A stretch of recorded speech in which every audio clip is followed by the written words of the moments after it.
やはり発明者日本人っていうのは結構あるんですけども、この番組で言ったネオジム磁石ですね。ネオジム磁石、はい、佐川さん、はい、あと、リチウムイオン電池吉野さんとね、で今回は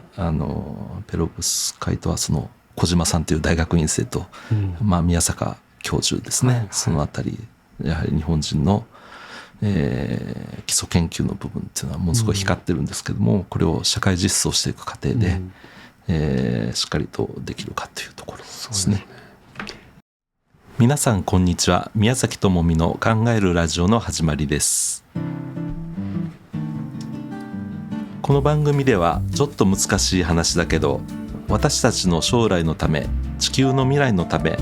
今理解を深めておきたい問題を取り上げてお話ししていきます。大事な問題についてじっくり深く考え、自分なりの視点や意見を持つ、そんな時間を一緒に過ごしましょう。宮崎智美の考えるラジオ始まります。この番組は秋葉原第一スタジオからお届けしています。こんにちは、 MC の山崎純一郎でございます。今日のストーリーテラーは宮崎智美さんです。宮崎です。どうぞよろしくお願いします。よろしくお願いします。今日はどのようなお話をしていただけますか？今日はですね、日本人が発明して、これからの、太陽光発電の、キーになるペロブスカイト型、太陽電池ですね、太陽光電池について話していきたいと思います。はい、お願いいたします。はい、太陽光発電ですね、今もう中国勢に圧倒的にもう太陽光パネルの製造でもうシェアを握られています、世界中がですね。ですがかつては日本が、世界でトップシェアを誇っていました。そうなんですね。2004年ですから今から22年前ですね、日本が世界の 50% をそんなに握っていた時期がありました。でそこからその2004年っていうのは中国はほとんどゼロなんですか？翌年2005年ぐらいからちょっと顔を出し始めて、今やぐんぐん伸びていって、今やもう 80% 弱はもう中国製の太陽光パネルが世界の市場を占めていると、そういう状況になってしまっているんですね。すごいですね。でかつて世界一だったのにというところでですね、経済産業省資源エネルギー庁は、やはり、それはなぜそうなってしまったのかというところを、振り返りというのをですね、2年前にやって、なぜその世界シェアトップだった、今やその太陽光発電というのはものすごく重要な発電方法になってますので、それが、中国に追い抜かれたといいますか、もうほとんどやられてしまっているのかという、その原因についての振り返りというのをやりました。反省みたいな意味ですか？反省といいますか、表題は振り返りなんですけども、いかにしてダメになったかですから、いわゆるそういう、考えのもとで、じゃあ今度そのペロブスカイト、これはやっぱり成功させなきゃいけないと、そういう意味ですね。そのペロブスカイト型太陽光発電、これを成功させるにはどうしなければいけないかという意味で、そういう意味では反省と対策ですね。いつか来た道はもう歩まないぞと、同じ失敗をしないがためになぜうまくいかなかったのかっていうのを、研究しようということで振り返りをやりました。それはそれでものすごく重要なことだと思うんですけども、その振り返りでちょっと一つグラフを、さっきのシェアのこの日本のシェアの縮小ぶりですね。青いところが日本、下の2005年のところを見てください。4年のところですね。4年で 50%、 ちょうど 50% ぐらいですかね。その時中国ないでしょ。中国はないですね。2004年のところないですね。で2005年にちょこっと顔を出してきて、ドイツ日本を食っていく形ですかね。そういう形で中国のシェアがどんどん拡大していって、今やもう8割ぐらいですかね。を握っているという、これが今の太陽光パネルの国際シェアの状況です。はい、はい、ですからかつて世界一だったところがどうして転落したかというところやはり重要ですので、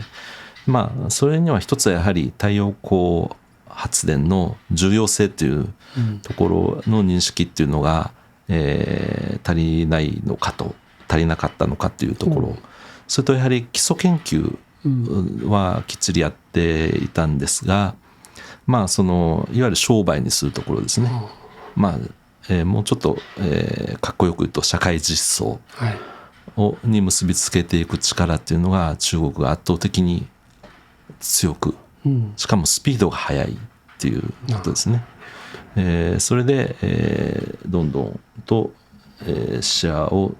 中国が取っていったと、ちょっとその中国の力の源泉っていうのはここにあるんじゃないかと思うんですけども、これ今、主力のシリコン型のシリコン太陽電池の生産能力上位15工場、15社と考えていいと思いますけども、やはり中国勢がほとんど上位を占めてますよね。そうですね。10位までが全部工場所在地は、中国です。カナダの国籍の会社江蘇省で、5位のところがありますけど、中国の力の源泉はこれらの会社の多分競争にあると思います。中国勢だけでこんだけ競い合って、太陽光パネルをガンガン作って、それでコストダウンっていうのをものすごく達成していったと、この10年でもうコストダウンすごい勢いですからね。ライバルが多いから負けじと切磋琢磨して、でしかも作りすぎちゃうんですよね。作りすぎちゃうで価格破壊ですか起きて、でそれをまた輸出したりするんですね。でさ、前々回ぐらいでもお話しましたけど、パキスタンなんかが、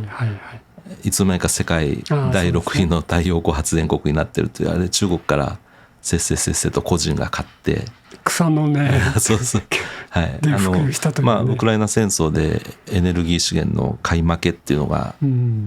パキスタンで発生して、電力危機が予想されたんで、個人が太陽光パネルをせっせと中国から買って、各家庭でつけていったという、そういうこと。そういう中国勢が競い合って価格破壊をするとともに作りすぎたもの、そういったところがどんどん輸出されていくと。で、世界の、価格水準も下がっていくと、そういう中でシェアをどんどん伸ばしているというのが今太陽光パネルにおける中国の勢いですね。こういった競い合いっていうのがあるかと思います。はい、でペロブスカイトなんですがね、これが実はペロブスカイトの正体なんですけども、と言われてもよくわからないんですけどペロブスカイトというのは物質ではないんですよ。物質元素でもなく、金とか銀とかアルミとか、そういった元素ではなく、物質でもない塩化ナトリウムだとか化合物でもなくて、いわゆる結晶構造なんですね。結晶構造をそういうんですか。この形で中身の要素、今有機アンモニウムと鉛と要素、これでできたのがこの今太陽光発電で使うペロブスカイト型太陽光発電の電池の、要素ですけども、これはいろんなものに置き換えることができる。この形が、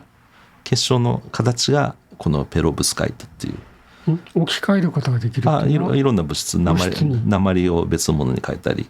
要するにこの形ですね。サイコロが一番外にあります、立方体があって、その中に三角錐なんですかね、オレンジ色のところ三角錐が入って、真ん中に一つポンと粒があると。この形、真ん中中心の物質があって、この場合鉛ですけども、その周りに三角錐が囲っていて、そこに要素入ってます。でその周りにサイコロ、立方体ですかね、有機アンモニウムの分子で立方体が構成される。これがこの結晶構造なんですね。でこれが光を受けるとうん電気を発するうんっていうことに気づいたのは日本人なんですよ。おうはい日本人はい、で中心になってこの、研究されている人は宮坂勉さんっていう、宮坂さんっていうのはもともとは、早稲田東大を出て、富士写真フィルムうんに入って研究されてた、写真というかフィルムはいですね、昔のはいカメラのフィルムの研究をされてた方ですけども、東院横浜大学というところに出られて、その後ベンチャーを立ち上げて、この太陽光電池の研究をされてたと、そこにこの、東京工芸大学のうん修士の学生の小島さんっていう方がおうこのペロブスカイト、うんこれ光当てた電気うん作りますよということを持ち込んできて、へえそれでこの日本人のこの研究グループ、宮坂さんが中心になっていくんでしょうけども、このペロブス回答型の太陽光電池っていうのがこう発明される。おう大学院生、大学院生がね東京工芸大学っていうのはこれはユニークな大学でして、もともとコニシロク本店、コニシロクっていうのはコニカ、今でいうとコニカミノルタ、ああはいはいその前はコニカっていう、はい写真機作ってた、で昔はコニシロクっていう会社だったんですが、それが戦前に写真学校っていうのを作りまして、それが前身のおう大学、へえユニークな大学です。東京工芸大学ね、はい東京工業大学じゃなくて工芸大学工芸大学で日本初のアニメーション学科ができたり、へえ日本で、京都精華大学の方が先でしたかね、漫画学科とかね、ああはいそういうのもあって、ものすごくユニークな大学で、へそこの学生の方がこのペロブスカイトのうん発電できるんじゃないかということに、すごいですね、はい、着眼点というか、でただその宮坂さんのとこ持ち込まれて、これは太陽光電池になると、いうことだったんですが、当初はまだその、この変換効率ですね、光を受けて、電気に変える効率っていうのがまだわずかだったんですね。 1% とか 3% とか、低かったんですね。ですから研究当初は、電気は出るんでしょうねというような形だったんですが、今のいわゆる一般的な太陽光パネルってどれぐらいのパーセント？今いいやつだとね 26%。100の光エネルギーを受けたら、26の電気エネルギーが出てくるというイメージですかね。それが1% とか 3%、そういう研究室としては、研究室の中としては、すごい発見ですし、これが、10% になるといいねという、それが 10% になったんですね。はい、これはイギリスのオックスフォードの共同研究なんですかね、向こうの物理学の人が、電解質っていうところをちょっと固体にしたりしたらいいんじゃないかとか、そういうふうにしたところ 10% 超えて、でそれで、論文を出したらこう世界で認められて、驚きを持ってこの、ペロブスカイト型の電池っていうのが一気に脚光を浴びたんですね。なるほど。でちょっとその何がすごいかっていうところをちょっと、もうこの1点だと思うんですけども、この表でいくと2つ目、光吸収係数。光吸収係数、ちょっと単位がこの書いてないんですが、要するに今の、主力のシリコン太陽電池とペロブスカイト太陽電池と比べると10倍光の吸収力があるということですね。10の4乗と10の5乗ですから。ですから要するに日陰とか、室内でも発電可能とありますが、要するに暗いとこでも電気作っちゃう。そういうことなんですね。これがやっぱりすごいんですね。このペロブスカイト。うん、で暗いところって別に早稲田暗いところ選ばなくてもいいんですけども、ビルの壁とか別に屋上にこう太陽に垂直にとかしなくても、横の壁でも貼っとけば十分発電するし、あと今フィルム型っていうのを作ってるんですね。フィルム型ってガラス型タンデム型ってちょっと後で説明していきますけども、フィルム型っていうことは要するにペロペロっとしてますんで、曲面で貼れる。だからこのいろんな形のものに貼れる。例えば車の屋根とかそうですね、貼りやすいですね。あとビルの手すりなんかでもいいとかって言われてますよね。電柱とかに貼りまくる。あるですがフィルム型っていうのはこの今積水化学工業が、盛んに研究進めてますけども、このものすごく、曲面で使えるというのと、あと薄くて軽い、それとあと量産するときにフィルムですから、なるほど、うまくその生産方法が確立したら、ベロベロベロってビューッとぐるぐるぐるっと巻いて、トイレットペーパーのロールみたいな、そういう形ですね。でちょっと前まではなんか30センチ幅で作ってたんですが、今はもう1メーター幅で作れるようになってるっていうことで、こういったところで工夫が進むとどんどんコストがこう下がっていくわけですね。大量に作れるし、そういう生産技術が上がっていくと、でこのフィルム型っていうのはそういうところの工夫が生まれやすいので、薄くて軽くてで、どんどん作れるようになればコストも下がっていくということですかね。ですからやっぱり今コストと言いますけども、コストこれはさっき言った振り返りのところでも、言われてるんですけど、コストダウンっていうのはやっぱり重要なんですね。そうですね。でじゃあ昔から日本は実は太陽光の利用っていうのは頑張ってましてですね、実はオイルショック、最初のオイルショック、第一次石油危機、1973年の暮れですかね。主婦がトイレットペーパー買いに走ったという、きっかけは第4次中東戦争、シリア軍とエジプト軍がイスラエルに北と、南、南西からガンと攻めていった第4次中東戦争ですね。だから第3次中東戦争でイスラエルがぐっと拡大しましたね。シナイ半島というところを取っちゃったりして、それをエジプトが取り戻しに行く、で北からはシリアがいわゆるゴラン高原というところで大戦車戦が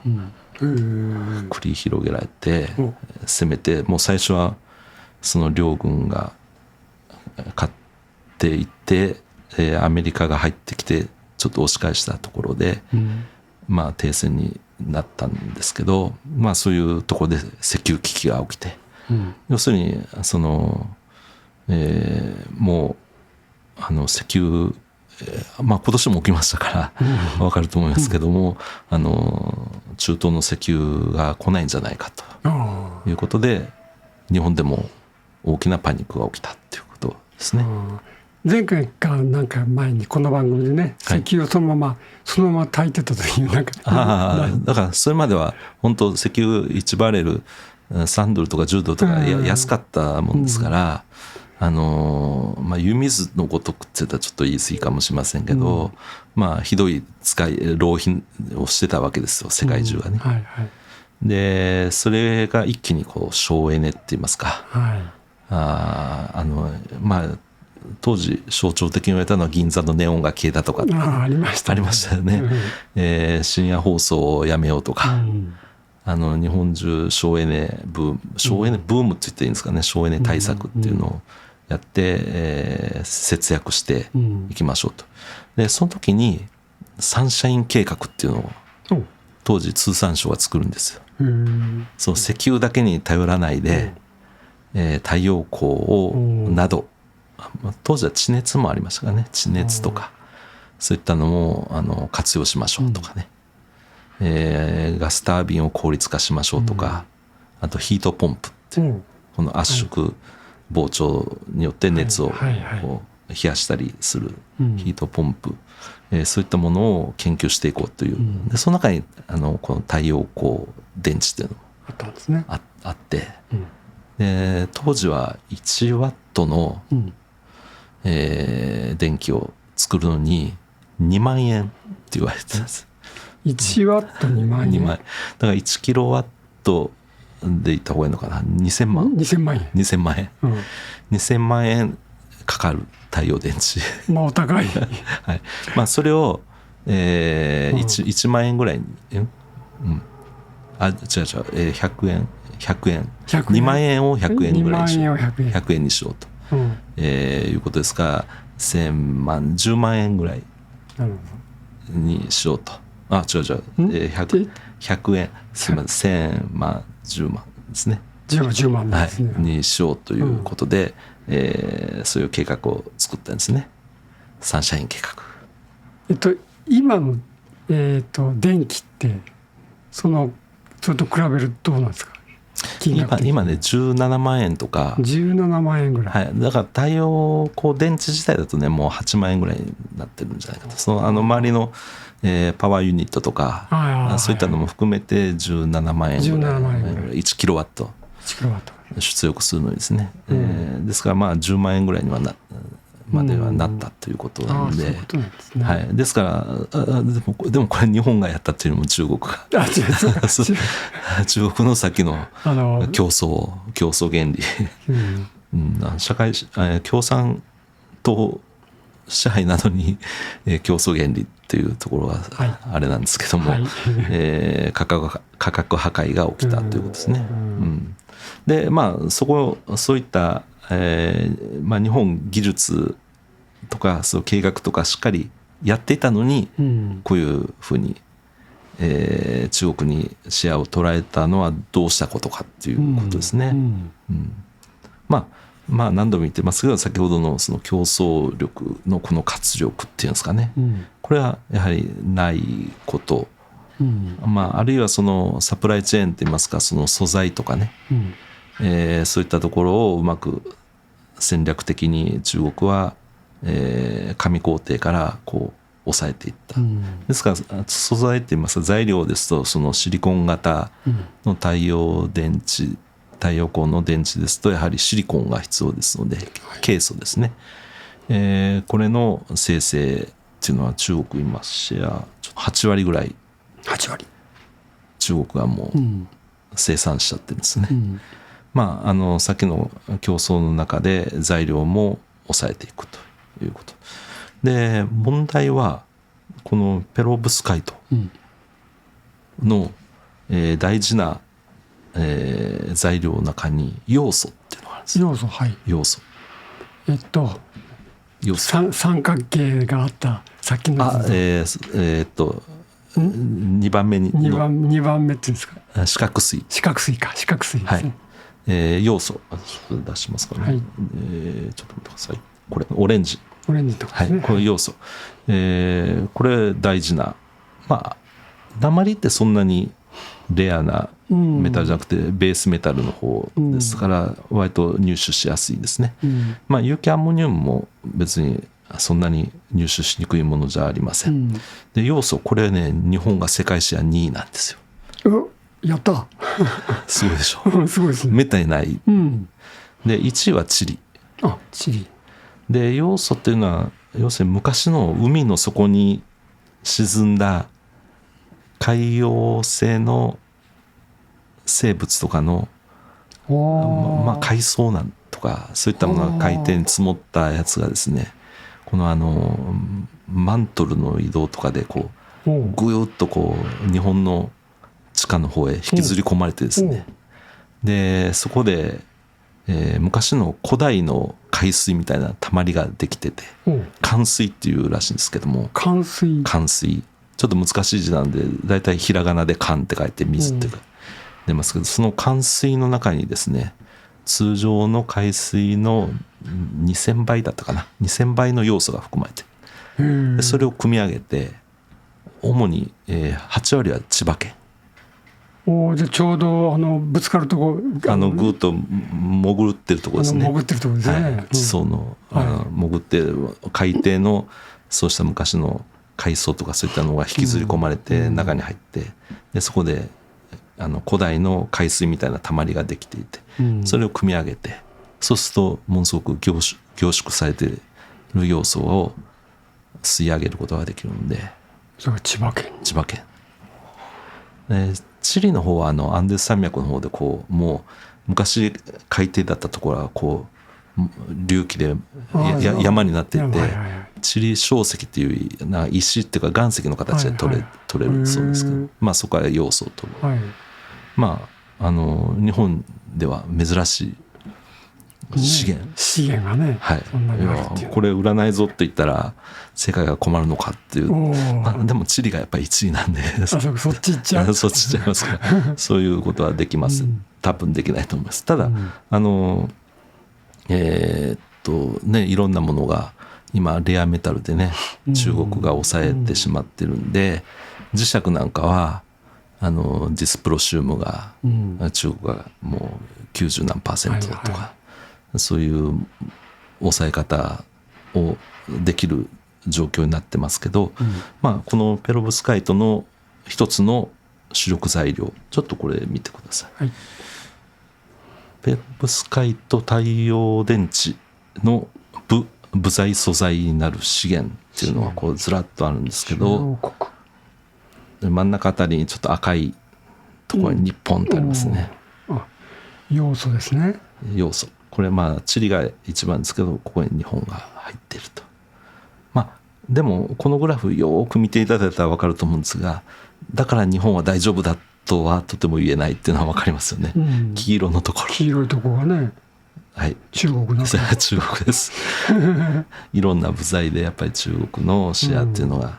ただ中国に9割9分抑えられてるっていうのはないんですよね。ただやっぱり一番これ見てまずいなっていうのはどれだか分かりますか？まずそうなのは、日本がやっぱり中国頼みになってしまっているのは、上の方でいくとやっぱり炭素素材、電極これね、リチウムイオン電池の時もちょっと説明したと思うんですけども、不極グラファイト、これを中国がガツンと抑えてるんですよね。でやっぱりこの不極をこのグラファイト、炭素ですね、グラファイトで作る限りはここはちょっと容易じゃないっていうところですね、中国の抑え方が。マダガスカルとかモザンビークとかから入手すればいいのではないかみたいな感じですけど、なんか中国の方が先回りしそうな感じの国々でもあります。また肌立てていくんですかね中国が行ったらもう全部抑えられてるとかね。やっぱりこのリチウムイオン電池の時も言いましたけど、やっぱり不極素材というこの地味なところですけども、がっちり抑えてるんで、これはだからペロブスカイト、要素が主要な物質であるのは間違いなくて、それは日本は大丈夫だということなんですけども、やっぱり不極素材を、ちゃんと調達する、あるいは自前で、作り上げるという、別のもので作ってしまうっていうのが一番いいと思うんですけども、もっとより効率の良い不極素材ができましたっていうのが一番あれですけども、そこは中国の力は強いと。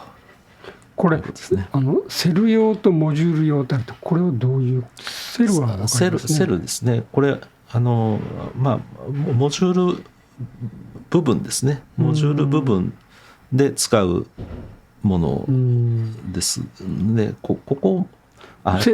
ルが集まってモジュールになる。はい。これフロントシートってありますけども、要するに太陽光パネルのこのフィルム部分ですね。そういったところも部材として必要なんで、でもここはなんとかなんのかな。なんとかなりそうな。いや、わかんないですはい、ダイヤモンドライクカーボンとかね、なんかすごいですね、ここも中国が。はい、やっぱり炭素を元にした素材っていう研究ってやっぱり中国ものすごく、なるほど。だからリチウムイオン電池なんかの、効率をぐっと上げたのもやっぱり電極の技術力なんですよね。だからリチウムイオン電池なんかはやはりこれも日本人が発明者、吉野明さん、発明者に入ってますから、まあ日本人が発明したと言ってもいいんですけど、やっぱりそのコストダウンとか、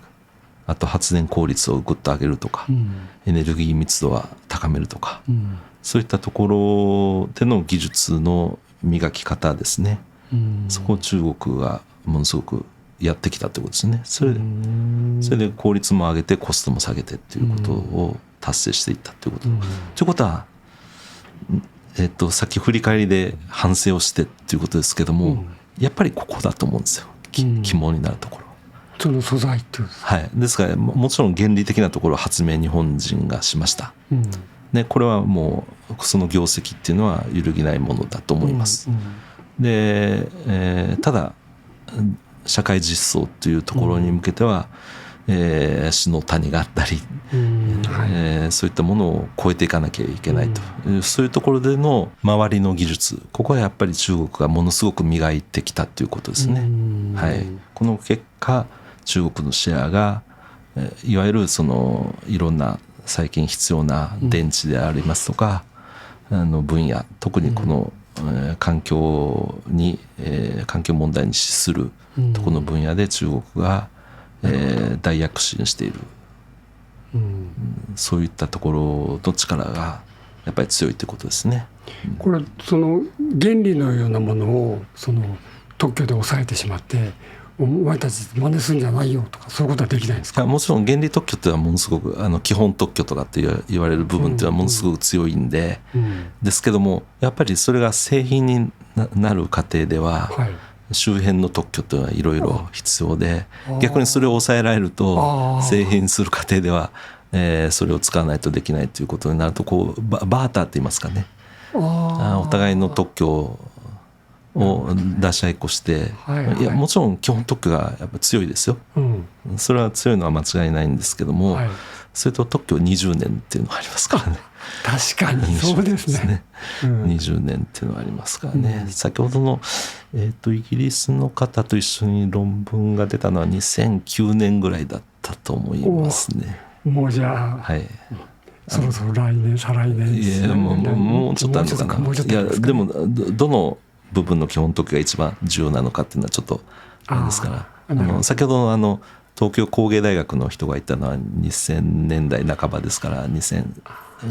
5年とかその辺ですから、3、4年ですかね、その辺ですから、まあその特許戦略とかあるんですけど、やっぱりその最終製品にするところの生産技術力、あとその最後どれを選んで市場に出していったら一番いいのかっていうところの目利きですね、そういったところでやっぱり負けてきたので、負けてきたというよりも自分たちがこうシェア取ってきたのを失ってきたので、そこはこのペロブスカイトでは、その教訓っていうのが生かされるのかどうかですね。だから同じような形でやっぱり巻き返されるのかもしれないし、その太陽光パネルの、やっぱりその生産技術力なんかはやっぱり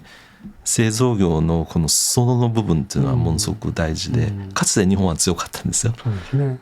町工場の力っていうのは強かったですし、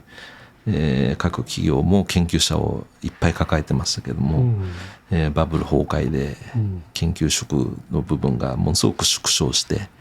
で下請けの工場群とか、あと金型を作ったりとか、そういった細かい作業ができる下請け、2次下請け、3次下請け、4次5次っていうようなところが、もうほとんど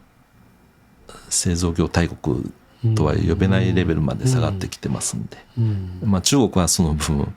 のすごく拡大してきましたんでね、そこの自力の差っていうのはあると思うんで、そこをどうカバーしていくかですね。まあただ過去の失敗を振り返ってますんで、その辺を、うまくやろうという決意はあるんだと思います。そうですよね。ただその研究者レベルの、もう先行ってますから、これはその企業がどう市場と向き合っていくのかっていうところですかね。日本ビジネスにするのが下手だってことっていうことなんですか。そうビジネス商売商売はい、いやこれ世界でも有望視されているものであることは間違いないと思うんですよ。やっぱりさっき言ったその光の吸収のね、係数っていうのは10倍高いっていうのは。そうですね。で今ちょっと待ってね、タンデム型っていうのはね、ちょっと見てください。このタンデム型っていうこれがこの先みんな競って作っていくんじゃないかって言われてるんですが、タンデムっていうのはこの2頭立ての馬車っていうんですかね。自転車でも2人乗りタンデム車ってありますよね。ああいう形で既存のシリコン太陽電池の上に乗っかる形で、ペロッと乗っける形でなんか貼り付けるような貼り付ける。フィルム型だったら貼り付けるんですけど、ガラス型だったらこう乗っける形で、ペロブスカイトが上に乗っかるんですね。これなんでかっていうと、今のところですね、ペロブスカイトの方が寿命短いと言われてるんですよ。で、シリコン型の方が寿命が長いっていうことで、ペロブスカイトの寿命まだ新しいものですから、じゃあ何年持つのかっていうのが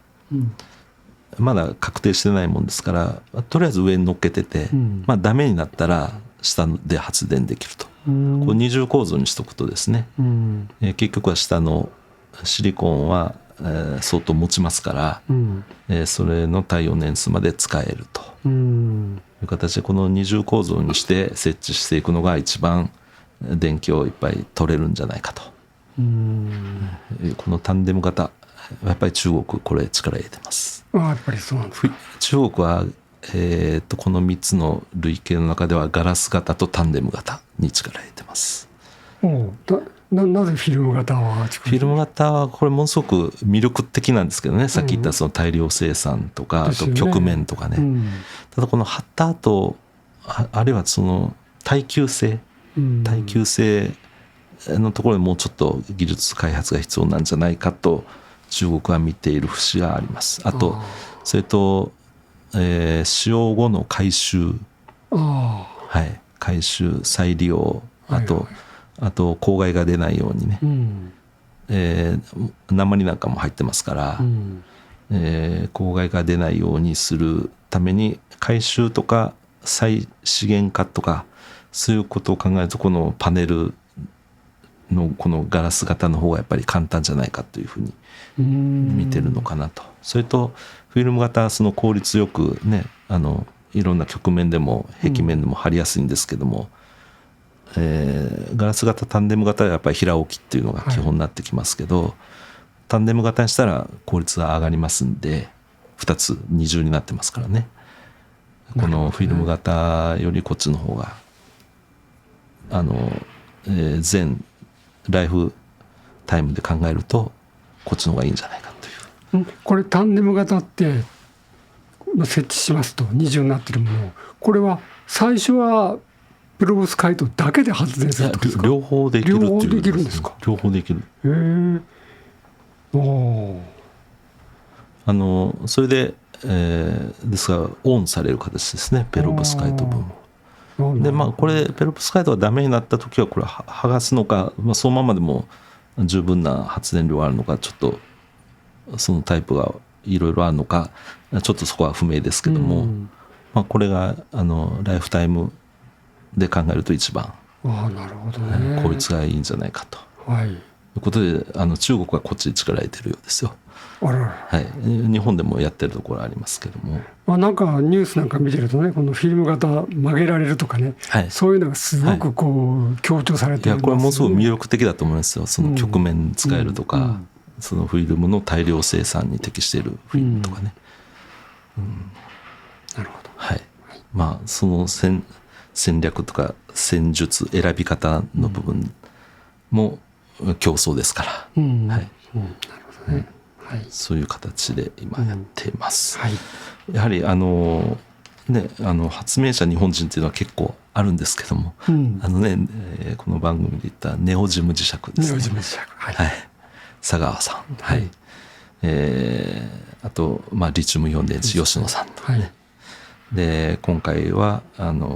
ペロブスカイトはその小島さんという大学院生と、宮坂教授ですね、そのあたりやはり日本人の、基礎研究の部分っていうのはものすごい光ってるんですけども、これを社会実装していく過程で、しっかりとできるかというところですね。なんかところで宮崎さん、焼けてません？はい。いや今日はですね太陽光電池の話をするんで、ちょっと太陽光のパワーっていうのをですね我が身をもってちょっと感じた方がいいかなと思ってちょっと浴びてきました。さすが肉体派肉体派論客。いや年に2回大人の運動会っていうのがありまして、そういう球技ですけども、そういうの大会があって参加してきたんですけども、ちょっと当日ですね雨が降ったり日照りが照ったりお日様が出たりっていうのを3回ぐらい繰り返すというコンディションでして、日焼け止めが使えなかったんですよね。雨降ってきて目に入ると目がしみってボールが見えなくなるとするんで、それで日焼け止めが使えずにその照ってきた時にこう焼けちゃった。こうなんかこう手なんかね、手これねグローブしてるからここは白いんですよ。ですよね。でテーピングしてるからここも白くて、ここは焼けているという。なるほど。すいません。